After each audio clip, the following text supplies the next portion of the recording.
최근 일본 지방 정부들은 연이어 대사관과 외교부를 통해 한국 정부에 물자 지원 문의를 하고 있습니다. 혹시 모를 한국이 선심을 내심 기대하고 있는 것입니다. 하지만 한국 정부는 일본 대표가 공식 요청을 해야만 한다라는 일관된 입장을 돌려보냈습니다. 협상 대상자는 아베지 지역구가 아니라는 것입니다. 2019년 7월 일본은 한국 경제의 중심 반도체라는 밥줄을 이용해 갑질을 했습니다. 일찌감치 관광업 등 타격이 심한 일본 지역구들은 일본 정부의 한국과의 관계 개선 필요성을 간접적으로 표현했습니다. 하지만 아베는 협상을 위한 방일단을 문전박대하는가 하면 국제 규율을 어기고 북한에 불화수소를 수출했다는 오명까지 씌워 넣었습니다. 정작 북한과 거래한 나라는 일본이었음에도 불구하고요. 그로부터 8개월이 지난 지금 한국은 일본의 목줄을 잡고 갑질을 하는 위치에 서 있는 것입니다. 일본의 판정자 수치는 25일 기준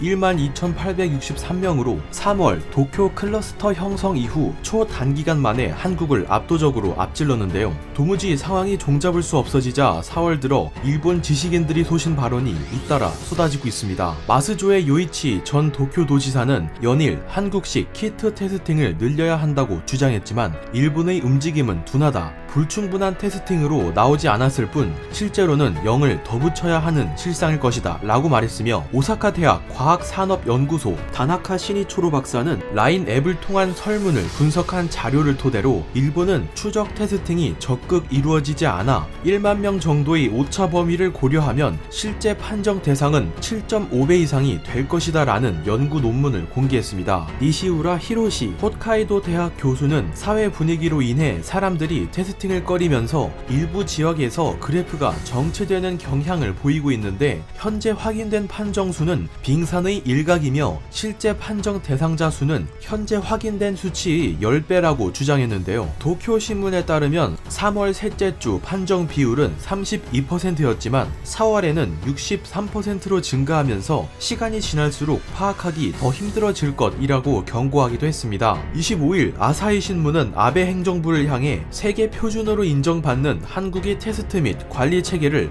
하루빨리 도입해야 한다라며 정면 비판하고 나섰는데요. 한국은 지난 2월 말 대구 집단 발발 때 체계적인 재택근무 역량을 강화했고 사람들의 이동을 획기적으로 줄이는 리더십을 발휘했다고 서문을 열었습니다. 한국 정부는 민간 기업과 협력하여 키트 생산 능력을 강화했고 이 같은 키트 역량은 미국 트럼프 대통령이 찬사를 받았을 정도라고 치켜 세웠는데요. 이 과정에서 대한민국은 의료 분야 선두주자라는 게 드러나며 서구 국가들이 표준 모델로 자리 잡은 지 오래라고 평가했습니다. 아사히는 이어 대한민국 대통령은 4월 중순까지 20개국 정상들의 전화 요청을 받으며 키트 수출과 지식 공유를 통해 일본과는 다른 외교적 존재감을 향상시켰다는 점도 부각시켰습니다. 이런 한국과는 달리 현재의 일본은 한국과 매우 근접한 국가임에도 불구하고 아베는 나라의 대표로서 가져야 할 책임감을 겸비하지 못했다라며 한국을 적대시해 세계적인 평가와 거리가 멀어지게 되었다고 지적했습니다. 아사히 한국 특파원은 한국 정부는 일본에 키트나 마스크를 지원하는 방안을 검토한다는 이야기가 있지만 일본 측으로부터 공식 요청이 없으면 지원 검토는 없다라는 청와대의 입장을 인용하며 이렇게 다급한 상황에서 정작 일본은 국내에서도 키트가 존재하므로 한국이 지원하면 고맙게 받아먹기만 하면 된다라는 천연덕스러운 태도를 보이고 있다고 거세게 비판했습니다.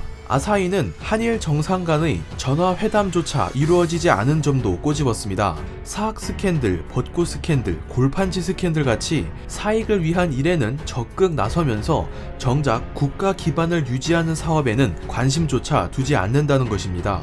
한국 정부는 특허청을 중심으로 고려기원 등이 국내 기업이 개발한 음압부스의 수출을 적극 지원하고 있습니다. 특허청은 지난 24일 특허정보 내비게이션 사이트를 통해 국내 기술 사양 정보와 업체 정보 등을 동영상으로 제작해 각국 언어로 서비스하고 있습니다. 블룸버그는 한국 특허정보 내비게이션을 보도하며 한국 특허청은 전문가들이 기술 사용과 개발에 도움을 줄 뿐만 아니라 기업 친화적인 면모까지 겸비했다라며 극찬했습니다. 일본은 연일 시대에 뒤떨어지는 길로 나아가면서 세상의 변화에 발맞추지 못하는 모습을 보여주고 있습니다. 이상 꾀시였습니다.